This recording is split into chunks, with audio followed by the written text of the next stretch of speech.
Hello, what's good everybody? Jubita is back with a new video for y'all, and now you see the Uchiha clan is easily the most popular clan in the Naruto franchise, and I myself have made countless videos about the Uchiha. However, I find that they suffer from this phenomenon that since they get a lot of screen time, attention, and abilities from the author, they also get a lot of hatred and downplay from the community, mostly from the pro Senju or the more specifically pro Tobirama voices that just really have it out for the Uchiha clan. Now, it's one thing to say that they're wired to be evil, but a whole other thing to dismiss just how broken the Uchiha clan is. And I've seen too many people say that Tobirama easily defeats X, Y, Z Uchiha, and now I'm not going to open up this can of worms right now. I might do so in the future, so let me know. But all I'm saying is that these comments show just how much people underestimate the Uchiha. I mean, they're not called the Saiyans of the Shinobi verse for no reason. And one other narrative convenience is that despite being clansmen, they never really had the benefit of working on the same side. And throughout most of the canon timeline, most of the major Uchiha were working against one another, so we never see the combined potential strength of the Uchiha as a whole. Now, I've done this with the Akatsuki and with the Leaf Village, so today I will be analyzing this hypothetical of just how strong or overwhelming would the Uchiha be if they joined forces. I'll be first looking at the main 4 Uchiha, and then I'll add secondary Uchiha, and then I'll finally include even the non-canon Uchiha and the hypothetical prime Uchiha to show you guys just how insanely cracked the Uchiha clan could be at the tippity top of their potential. And now, for all you Uchiha haters, this is a trigger warning, there's gonna be a lot of rage bait ahead.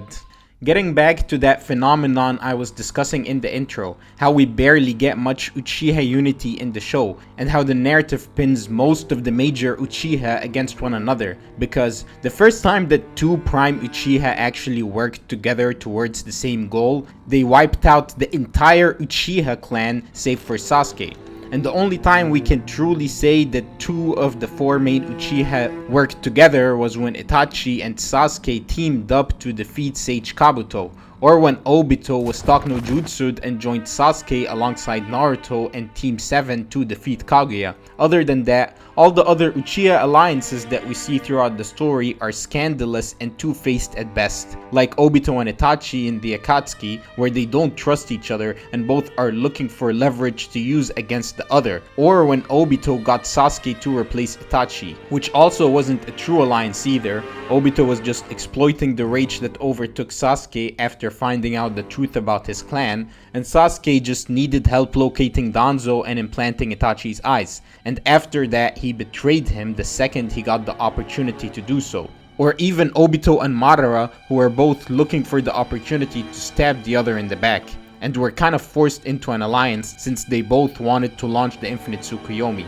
However, Madara knew that the only way he could come back to life was to force Obito to revive him, and Obito never had the intention of reviving Madara in the first place, and he had Kakashi stab the seal placed on his heart so that he could fight off Madara's manipulation and forcibly become the Ten Tails Jinchuriki first. So I wasn't joking around when I said that the 4 main Uchiha had fractured relationships and that they were always trying to kill each other. I mean, if we look at the main one, the Deuteragonist Sasuke, he spent most of his life training to kill an Uchiha, his elder brother Itachi, and in the 2 times that the Ten Tails was extracted from both Madara and Obito, Sasuke ran full pace just to kill the Uchiha. Despite him going on about being the sole survivor of his clan all the time, Itachi had the Amaterasu set to activate so that he could kill Obito. Obito stabbed Madara to steal some of the 6 Paths powers and Bijou Chakra from him. And let's not even start on the Uchiha massacre. Clearly the Uchiha had a lot of bad blood in general, but what would it look like if they weren't all fixated on killing each other and instead worked together? How would that look?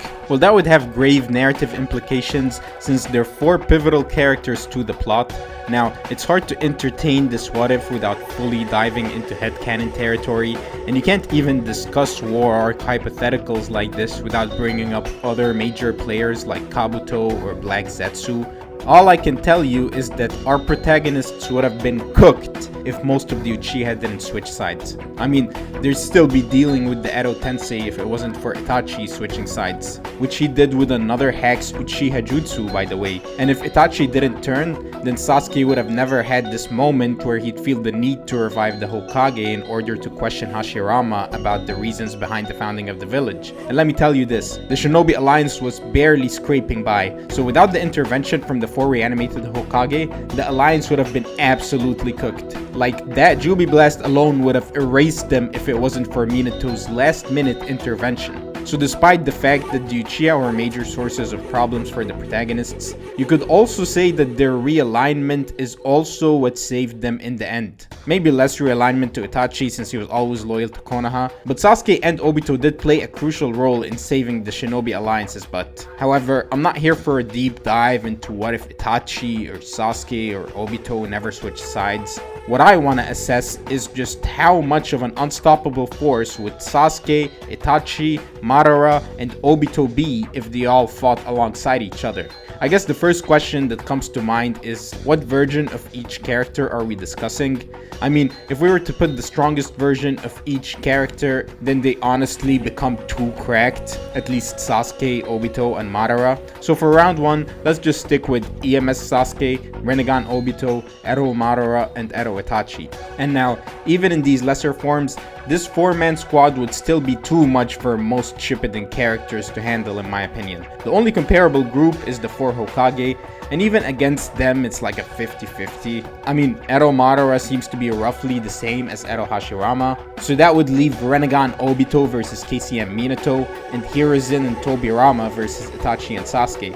And now, the Hokage versus the Uchiha has been a debate that dominated the Naruto fandom for centuries, and I'm not here to discuss that. I know that it's very polarizing and that most of you will not agree with my opinion, but I do believe that the Uchiha have more win cons overall, even though it is debatable.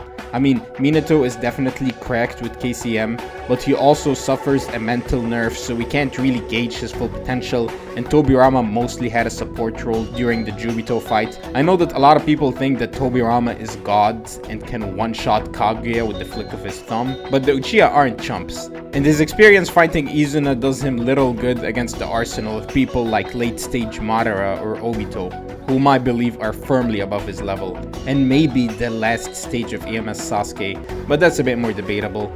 And then we get to the 3rd Hiruzen, whom we also don't see his full power in his prime, and he gets reanimated as an old man. And like I said before, this matchup has been the subject of debate since the dawning of the Naruto War arc. However, between the combination of 2 full-bodied Susanos and a Susanoo with astral weapons that could seal or defend against anything, and 6 tailed beasts, and the ultimate offense and defense space-time ability, and the nightmare realm that could break anyone's brain with a glance, and the black inextinguishable flames, and the Rinnegan with the ability to drop meteors from the asteroid belt, and a set of Sharingan with the Izanagis and the Izanamis. I don't know, man. There's a lot of cases that could be made for the Uchiha. Hashirama can keep up, but he might have to transfer some of his cells to the other Hokage to make this a more even matchup.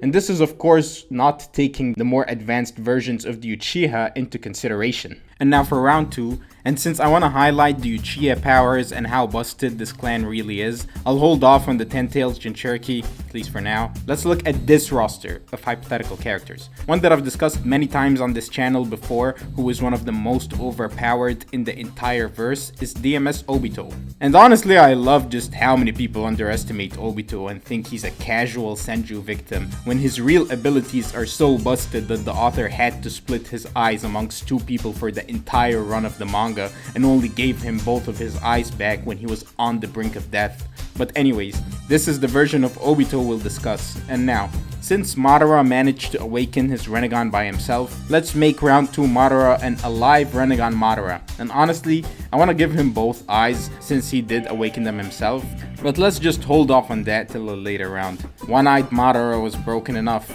I know this Madara has Hashirama's DNA and Sage Mode, so it might not sound fair to give him all those buffs, but in his defense, he did go through the hassle of biting off Hashirama's flesh, faking his death, and then spending decades underground till the Rinnegan manifested. So I guess you could say that he worked hard enough to earn those power boosts. And then we'll look at a healthy, alive Itachi, and this may be overkill, but fuck it, why not? Rinnegan Sasuke. So I think if we look at this 4-man squad, then yes, there's really nothing that could stand in their way. Like, if there was any debate before on whether they could defeat the 4 Hokage, then this squad puts that debate to rest. Heck, you could even argue that DMS Obito alone, or a live Rinnegan Madara alone, or Rinnegan Sasuke alone could solo the Hokage. Also, Itachi would be pretty outclassed standing next to these monsters, but imagine just how crazy it would be for these 4 Susanos to be working side by side. I mean, at that point, even Kaguya would get her ass whipped, since she clearly had some difficulties dealing with the DMS arsenal. And to add on top of that, Rinnegan Limbo Susanoo clones, as well as Itachi's Totsuka blade that could seal anything. I mean, Sasuke's Susanoo was getting fodderized by Kaguya, but if we add the backing of 3 hacked Susanoo's that rival his, then maybe that tips the scale to his benefit. Like, with Obito and Madara's crazy hacks, and Itachi's viable means of sealing, I actually think they have a chance at defeating Kaguya. Unless you think that the Totsuka blade can't seal someone of Kaguya's scale, but that's an argument for another discussion. I think this 4-man squad could even graduate to the last and Boruto. They only really get stopped by Ishiki, and even then, I believe that they should have some win cons against him with the insane hacks that these 4 Uchiha could pull off in these states. I think even Yura would have his hands full with DMS, Kamui, Limbo clones, Totsuka blade, Rinnegan, Amino, Tejikara shenanigans. I genuinely can't see anyone being able to defeat these 4 if they were working together with perfect coordination. Now, I may have been going overboard a bit with that round, and since we're mostly focused on Uchiha hacks, so for round 3, let me dial it back a bit and talk about a version of these characters that mostly has Uchiha hacks. Now, I can't fully take away the Senju DNA from Obito since he spent the entire series with it, so it's impossible to gauge his strength without it. So we'll leave it to DMS Obito, AMS Madara, AMS Sasuke, and a hypothetical prime MS Itachi. And now, to compensate for taking away all these abilities from the Uchiha, let's add a few more Uchiha to the roster. Now, we of course have Shisui the Teleporter, the most famous outside of the main 4, who also has a famed Mangekyo Sharingan, and a Susanoo if we go by the Ninja Storm games, which since he has 2 MS, it's only logical to assume he'd awaken the Susanoo. So does adding Shisui compensate for the hacks we removed from the Uchiha? Well, not really, since the Rinnegan hacks cannot be made up for by Kodo Amatsukami, especially the Rinnegan special abilities like Madara's Limbo or Sasuke's Amino Tejikara. Now, if I were to reintroduce Rinnegan Ero Madara in this round, then they would still easily stop the Hokage. I mean, first off, they outnumber them, simple as that. And second off, we still got DMS Obito, who is crazy hacks. So DMS Obito and Rinnegan Madara, plus Sasuke, Itachi, and Shisui, would be beyond too much for the Hokage. Especially since if they have the firepower and are theoretically working together, if Madara tells them how much it tips the scales in their favor to get Hashirama on their side, then Shisui could pull a Kodo Amatsukami, then it becomes a real bloodbath. Genuinely way worse than Madara versus the 5 Kage. What the fuck would Tobirama, Hiruzen, and Minato do then? They all get squashed like ants. The only reason they even had a chance in the other matchups is because of Hashirama. So ironically speaking, and this isn't guaranteed of course, if you give the 4 Uchiha Shisui, then it could make a huge difference actually, since I believe that each of the 4 Uchiha is strong enough to keep the Hokage occupied for long enough to have Shisui steal someone from their side. Plus, think about it, DMS Obito could likely just teleport one of the Hokage onto the Totsuka blade with a glance and instantly seal them. And imagine all the other crazy combinations they could pull off. Like, if we were to give Madara his Mangekyo ability to rewind time from the Ninja Storm games, then it just becomes overkill. Like, if we're taking away his Rinnegan, it's only fair that we compensate Madara since he usually never needs to show off his Mangekyo abilities due to having some other crazy power-up like the Nine Tails or the Rinnegan or Hashirama's DNA. Even if we were to take the DMS away from Obito, you'd still end up with 4 Susanos, 1 Kamui, both Koro Amatsukami, Kagutsuchi, Tsukuyomi, Amaterasu, and whatever crazy hacks Madara has. It's honestly baffling just how many people think that the 4 Hokage would easily defeat the top 5 Uchiha. They're fucking outnumbered. And without Naruto there, like, you know how hard Hashirama would have to carry? And of course, you'd have to take away from the Uchiha Obito's DMS or Madara's Rinnegan, or you'd have to assume that Shisui doesn't steal one of their combatants. Like, it's no offense to the Hokage, it's just that the top 5 Uchiha are just too insanely hexed. And I'm sure round 3's 5 Uchihas could potentially solo the entire alliance. However, here in round 4, we're just gonna amp them up even more, since this is kinda the purpose of the video, to show you guys just how insanely cracked the Uchiha could be if you took all the various members and made them all join forces and work together. So let's go across the ages and across the canon and the non-canon timelines. I mean, we could add Izuna to the roster, however, Izuna's too featless, and we don't even know what his Mangekyo ability is. All we do know is that he was Tobirama's level during the Warring States era, and Tobirama likely got stronger as he continued to grow and ascended to the role of the Hokage. We can assume that Izuna had, at the bare minimum, some form of the Susanoo, though he doesn't even use it in his deathmatch. He's probably Kage level, but by the end of the series, Kage level becomes quite irrelevant. And the same could be said about the other obscures, still most likely Kage level Uchiha like Fugaku and Kagami. Fugaku's alleged potential candidacy for 4th Hokage, and Kagami being a student of Tobirama and on the same team as a young Hiruzen could mean that they were at least Kage level each, but like I said, they're quite irrelevant for today's purposes. And the same applies to the even more truly obscure Uchiha like Izumi, Hikaku, Setsuna, Tekka, Inabi, Yashiro. However, 2 Uchiha that would actually be good additions for the insanely hexed 4th round are Sarada and Hikari, both of whom have Mangekyo Sharingan abilities that we actually get to see, and both of whom are not considered to be canon by the entire fanbase. I mean, Sarada only shows off her Mangekyo in Boruto the Blue Vortex, which is mostly written by Ikimoto, and there's a huge divide in the fanbase about its legitimacy. And then Hikari, who I talked about in detail in one of my latest videos, is just straight up non-canon and only makes an appearance in the special story of the Ultimate Ninja Storm game Connections. However, I did wanna test out just how insanely and overwhelmingly powerful the Uchiha could get throughout all of the mediums, even Boruto and even the Storm game stories.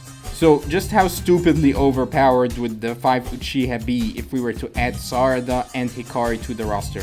Well, they were already dummy broken without, so you'd think that they wouldn't make much of a difference, but that couldn't be further from the truth. Let's start with Sarada's ability, the Ohirume, which allows her to create up to 4 black holes which draw everything to these voids, and she can also control the gravitational pull of the spheres. And only the targets within her eyesight are susceptible to the gravitational forces, so there isn't even a risk of friendly fire. And as for Hikari, not only does she possess the Amaterasu flames like Sasuke and Itachi, but she has an ability that mirrors the infinite Tsukuyomi. Her Yachi Hoko, combined with her engraved Tsukuyomi, allows her to reflect her Mangekyo pattern off of the moon and brand everyone hit by the moonlight with a blemish shaped like her Mangekyo.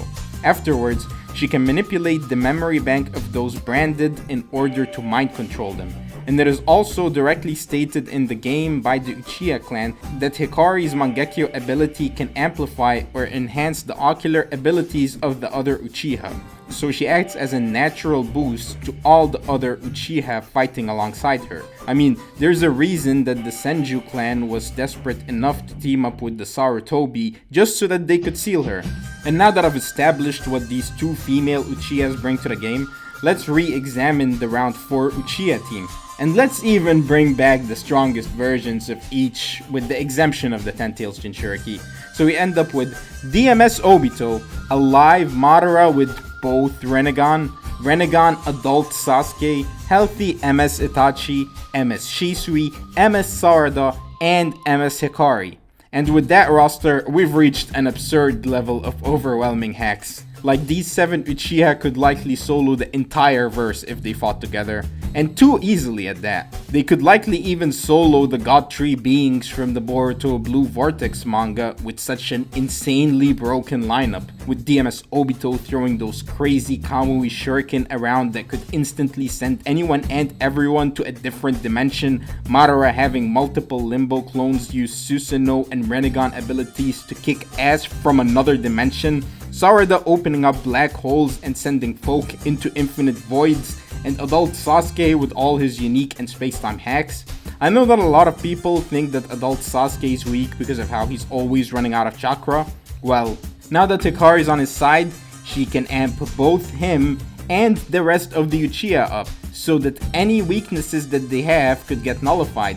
Heck, even Hokage Naruto would get cooked, as in the game canon, Hikari was able to brand Naruto with a blemish and control him. So the only character that could actually pose a threat to the squad could be easily brainwashed to join their side. And then what are the rest of the shinobi gonna do? Nothing. Even if they revive everyone in shinobi history, honestly. Their best bet is the Otsutsuki all joining forces and wiping out the entire planet so that everybody dies. But short of that, there's nothing that no combination of shinobi could do to this hypothetical cracked version of the Uchiha. And frankly, you wouldn't even need all. These 5 Uchiha on their own would be more than enough. I didn't even give Itachi or Shisui anything to do.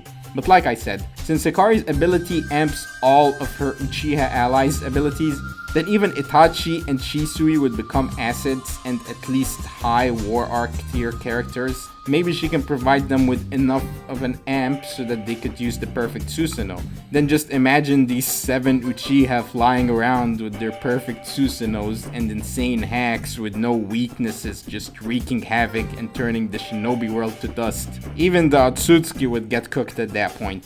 You might have to switch verses and recruit someone like Yuha or Goku to be able to defeat them. Maybe if you stack up the Otsutsuki clan together, members like Hagoromo, Kaguya, Momoshiki, Ishiki, Kinshiki, Urashiki, Shibai, and whatnot, then sure, the Otsutsuki would probably sweep. But then again, the Otsutsuki is literally a god race clan, so for the Uchiha to even push them to this extent is telling enough. And now, I think I may have fucked around enough for this video, so let's conclude this madness. But I think I hammered down the point that I wanted to make, which is that the Uchiha clan was always and remains to be the most broken clan behind the gods that are the Otsutsuki, obviously, and they shouldn't be taken lightly. And that's the reason that the author had to nerf the clan by giving them the limitation of how excessive usage of their Mangekyo Sharingan abilities could render them permanently blind, because otherwise it wouldn't be fair for any other character. And even the Senju, their rivals, lucked out that the characters with the most broken MS abilities like Obito, Sasuke, and Sarada were born at a different generation. And even if we look at the non-canon with Hikari, they literally had to ally themselves with the Sarutobi clan to be able to seal this little girl. And at the end of the day, the biggest weakness that the Uchiha faced were the other Uchiha themselves. That's why 2 Uchiha were recruited when the village wanted to annihilate the clan. And that's why the 4 main Uchiha were confident enough to take on multiple protagonists alone while fighting each other. Because let's face it, if all the Uchiha joined forces and were working together as a cohesive unit, then the plot would have ended before it even began. And now, I know I threw some wacky hypotheticals towards the end, but I just thought it would be fun to discuss the potential of how powerful the Uchiha would have been if they had all of their strongest combatants on the same team. So for all of those that have a hate boner for the Uchiha, you can finally limp down because I am done. And now, if you guys enjoy watching creative Naruto videos that don't repeat the same topics that you've been watching about Naruto on YouTube for decades, then I highly suggest you check out our videos here at the Jubitas channel. I'm sure you'll find something to your liking. And other than that, I'll see you guys in the next video. Peace out.